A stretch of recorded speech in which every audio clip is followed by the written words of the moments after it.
What? Oh, you're here for a podcast. That's right. Plus, I have no wiggle room since I missed last week, so thanks for being here this week. Yeah, my bad, guys. I did 14 weeks without missing a week, and then I missed a week, but I was sitting there last Sunday, because I usually record Sundays, and then I post Monday, and I was like, what do I say? What do I talk about? I knew that I would run into that starting a podcast. I don't know how people just go and go and go and go. Because I feel like I have a well that's gonna run dry at some point. There's only so many stories I can tell, so many opinions I can give. My channel would have to become some sort of a news, like, it's progressing with news stories where I talk about what happened this week or whatever. But, okay, anyways, I wrote, I'm going to start off talking about my childhood heroes. I have two that I know I needed to talk about, and one who is no longer a hero, but is an honorable mention, just because I can't erase the history that I have listening to this guy. And then I have some stories to tell more towards the end of this podcast. But some intense stories and then some embarrassing stories. So the first childhood hero that I want to talk about. I don't expect many of you guys to know, and that's what makes me sad. But I was exposed to this guy, Mark Lowry. If you guys don't know who Mark Lowry is, Mark Lowry is a stand-up comedian and singer. Beautiful singer. I think he was mostly doing stand-up in the 80s and 90s. But he's a Christian comedian, and he was the first stand-up comedian I ever watched.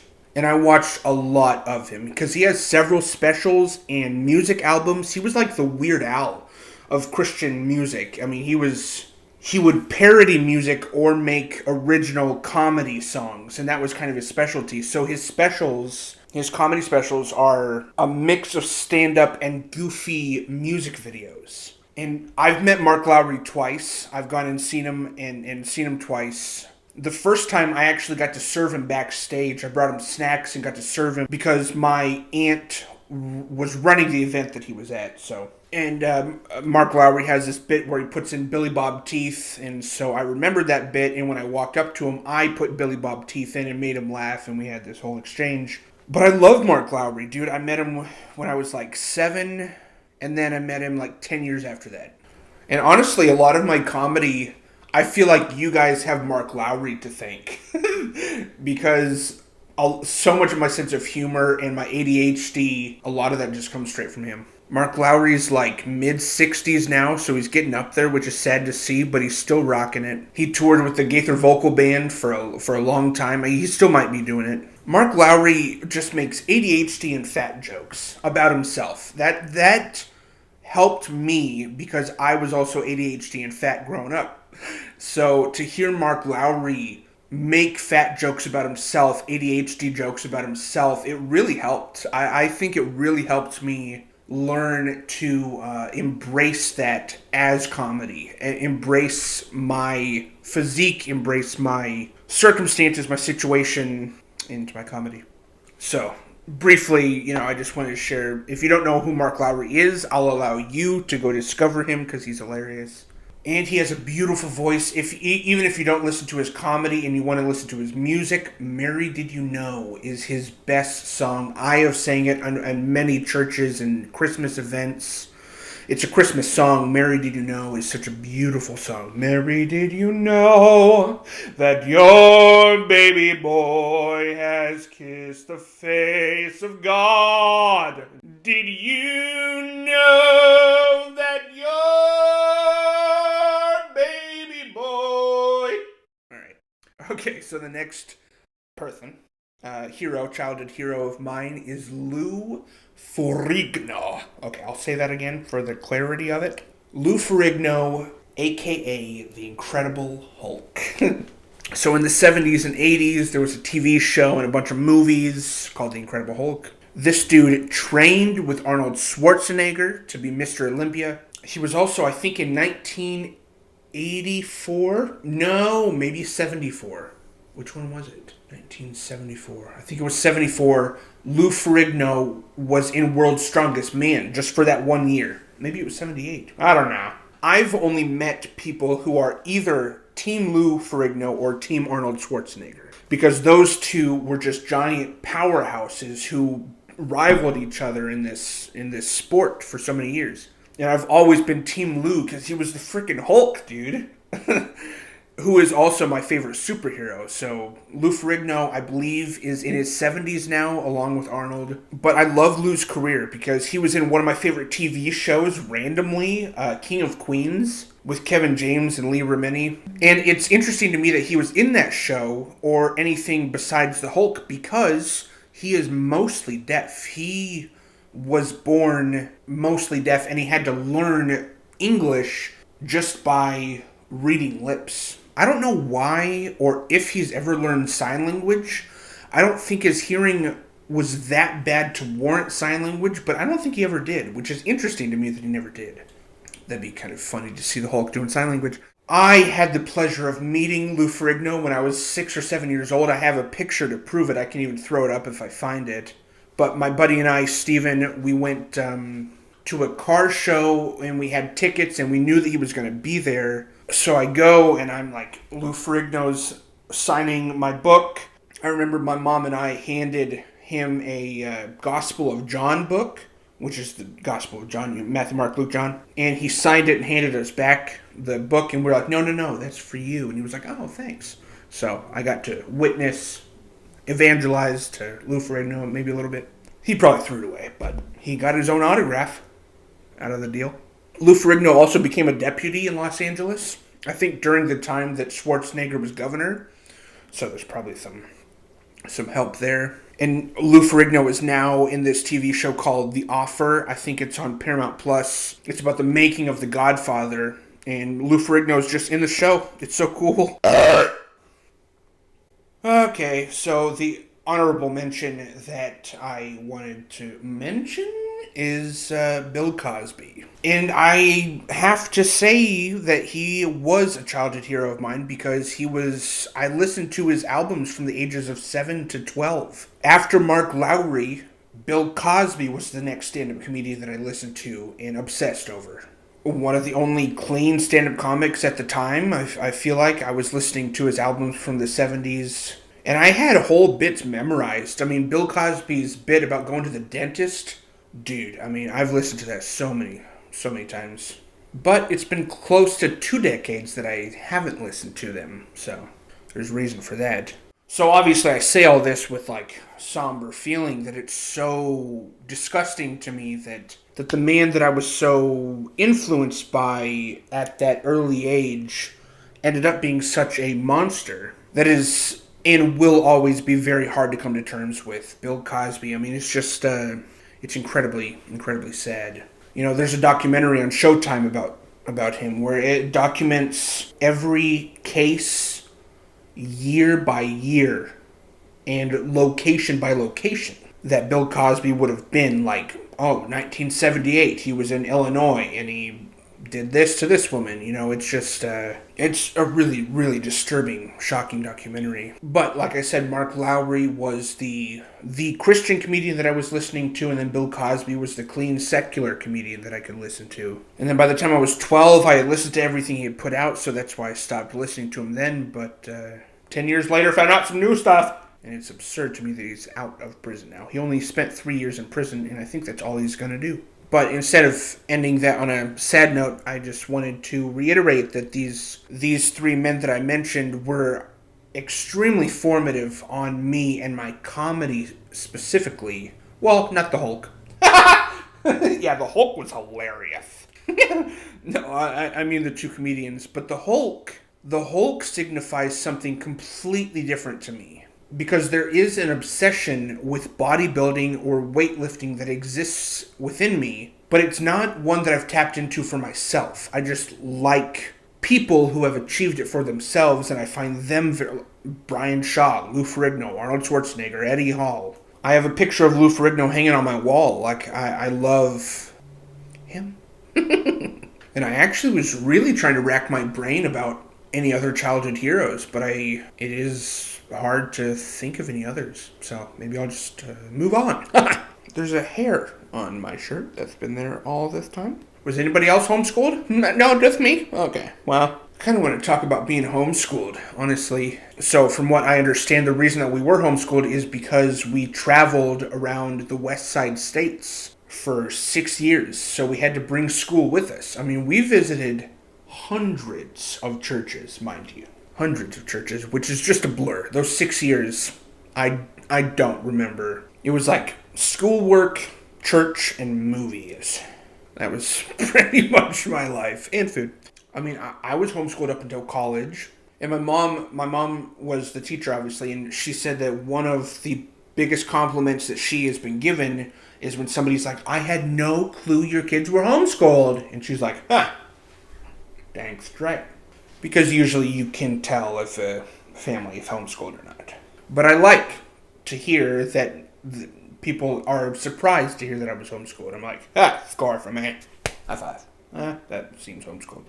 The only time that I was not homeschooled was the 2 years in Brazil that I was going to a missionary kids school, and I learned Portuguese at that school. I mean, there was only like 8 of us kids there, so it was not even close to public school or even private school. Yeah, I mean, I pretty much just cheated my whole way through the senior year because there are just forums online of homeschool moms. So I would just act as a homeschool mom, go on there and look up all the codes. I almost said codes. Look up all the answers and just be like, all right, I gotta mark this one wrong, or else I can't get everyone right. But for that reason, homeschool was nice because I controlled the hours. Or there would be some days where we'd wake up and there would be something happening or an event and we're just like, oh, we're just going to do school later or push it to tomorrow. And it's like, yeah. So you have full control over your own schedule and all that stuff. And yeah, I liked it.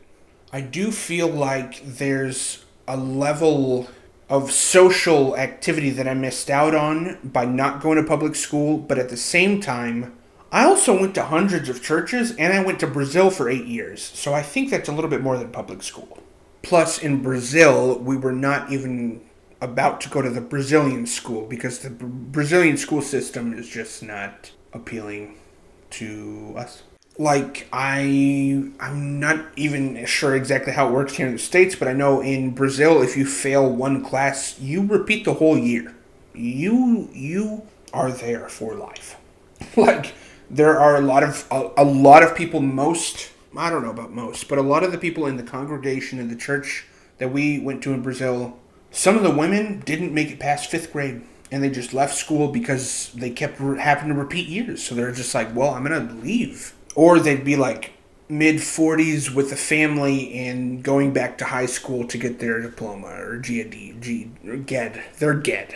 Like I said, I don't know how it works. I don't even know if they have a GED in Brazil or not. It wouldn't be called that. Man, I should just turn this off. Okay, I guess I can get into some of the more intense stories that I have here. These are probably some of the most intense situations that I've been put in here in life. Only one of them takes place in the States, so 3 of them are in Brazil. Okay, so the first one, my family was at the beach one time, and my mom and dad were like, hey, let's go exploring. And I was like, yeah. So we went exploring. There's a beach, and then there's a huge, like, rock formation. I mean, it's like a cliff, you know. And the cliff meets the ocean pretty much. There's some give there. There's a little bit of beach there, but we were just going to explore and, like, cross in front of this rock and go to the other side of it. So as we're right there in front of this cliff, you know, I mean, there's a wall right there. I remember hearing my mom scream, and then I turned my head to see a wall of water coming right at my family. And the ocean already scares the crap out of me. Like, it scares my mom. The ocean is just such a beast. And I'll never forget that image of looking over and being like, what can we do? This water is about to slam into us, and it hit us and went over my sister's heads, and I was probably shorter at the time, and it came up to my chest and then went back out, and luckily didn't come back in, because that would have been bad.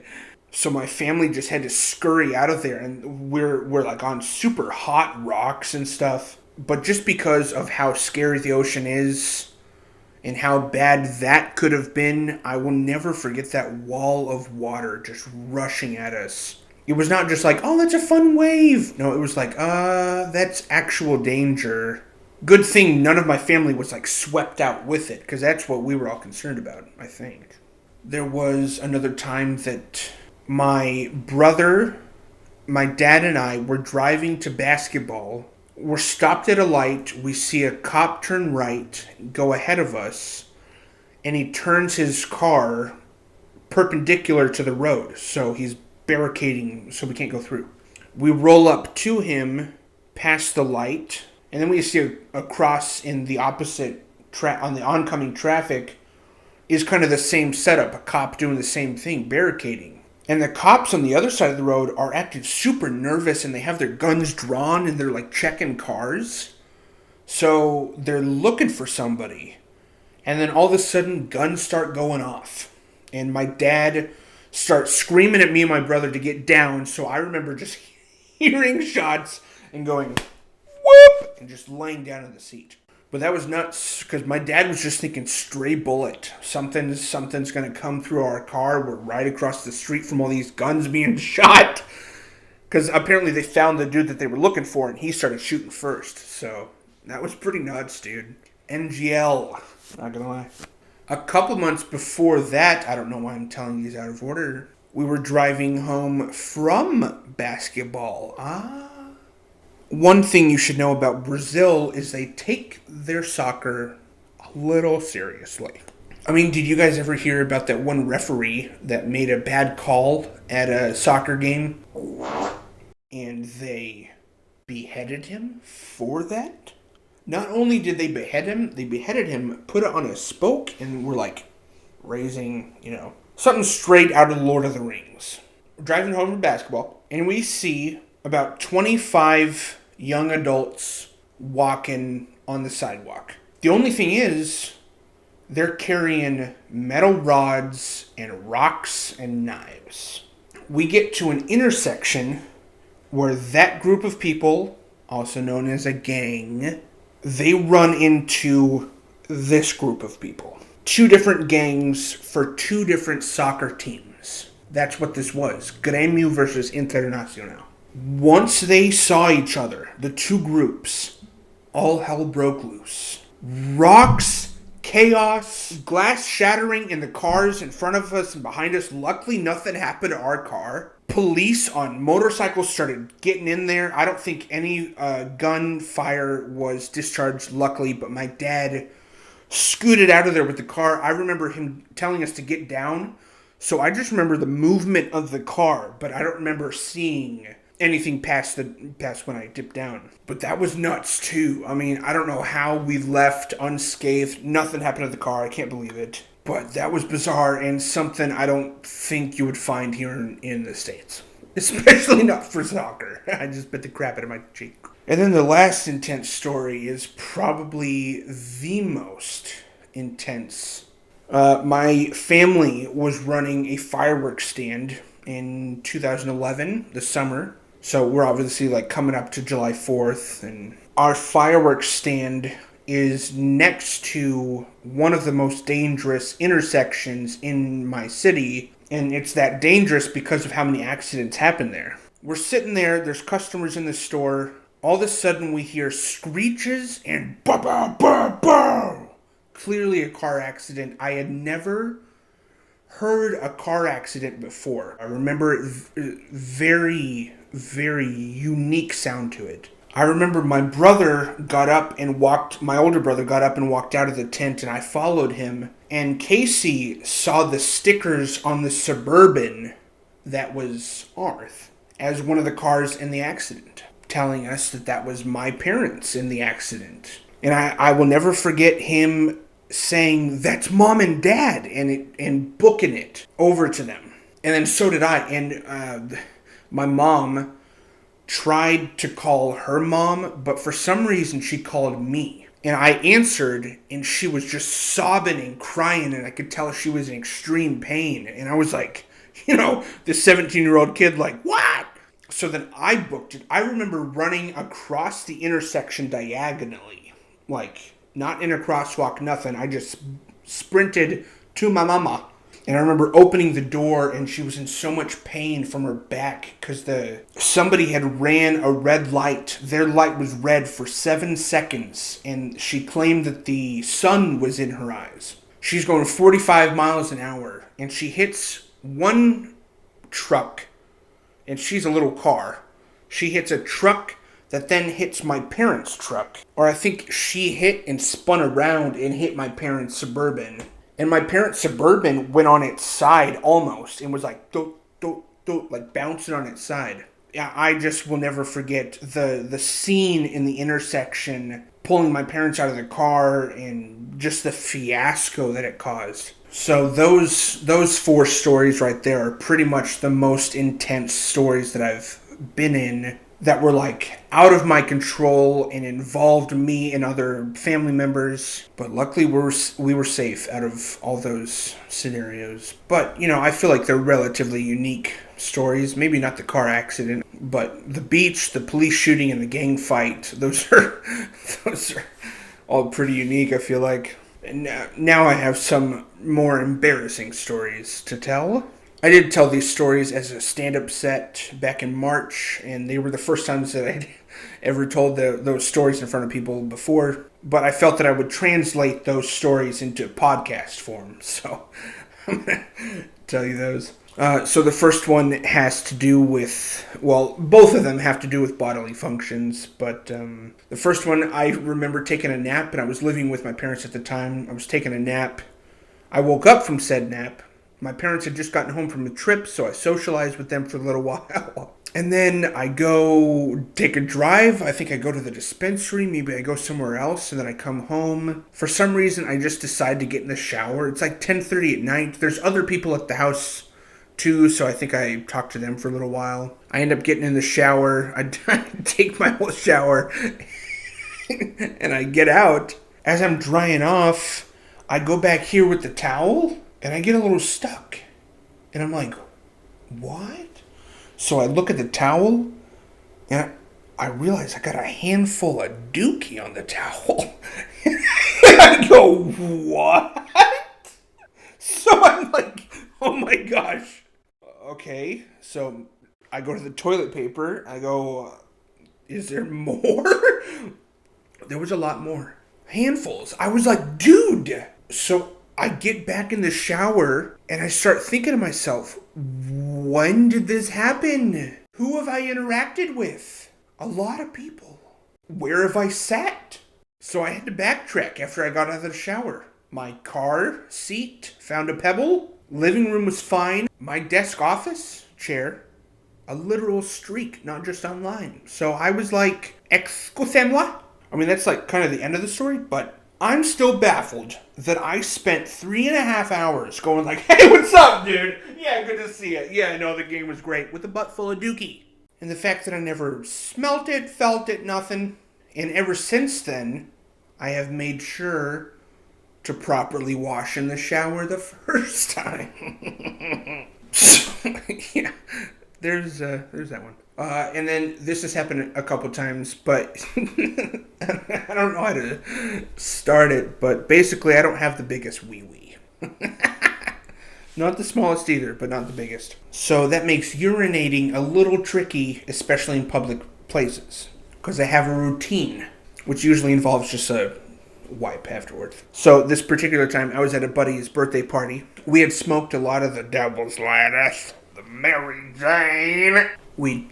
And I went to the bathroom, and I decided to skip the usual routine, which is to grab some toilet paper and prepare for the drip drip. But instead of the drip drip, it was so much worse. I get situated, I start peeing, and I realize I'm not hearing anything. So I look down, and I realize that I have soaked the entire front of my white basketball gym shorts. Now I have 2 options. I can stay in here and try and take care of it, stay in the bathroom for way too long, or I can go out there and face the music. Well, I suppose I can go out there and either tell them and be like, hey, I need to change your clothes, or just don't say anything. I chose to not say anything. I left the bathroom. We went about our day. We went and played disc golf. We got ice cream. We witnessed a fight. We went downtown. None of us said a word. But I know every single one of us smelt it. So living with that is where the embarrassment comes in. Because I'm sure everybody's like, I smell pee, but I'm not going to say anything. So thinking about that story makes me cringe. But a little bonus story, I did the same thing pretty much at a buddy's house. I went to his bathroom. I was wearing gray sweatpants. Pretty much the same thing happens where I just realized I look down and there is a wet spot that goes from my crotch down to my ankle. Just a line. And so that one I did stay in the bathroom that time. I learned my lesson. And I just grabbed one of their towels that was on the wall and I just rub dried my pants until the dark line was faded enough. And then I just went back into his room and kept, playing video games or whatever. So I guess luckily these stories are kind of incognito embarrassment because I wasn't outright embarrassed. It's not like my friends were like, ha ha. So I guess for that it's not that embarrassing. I kept it. I kept the lid on it. Look at me.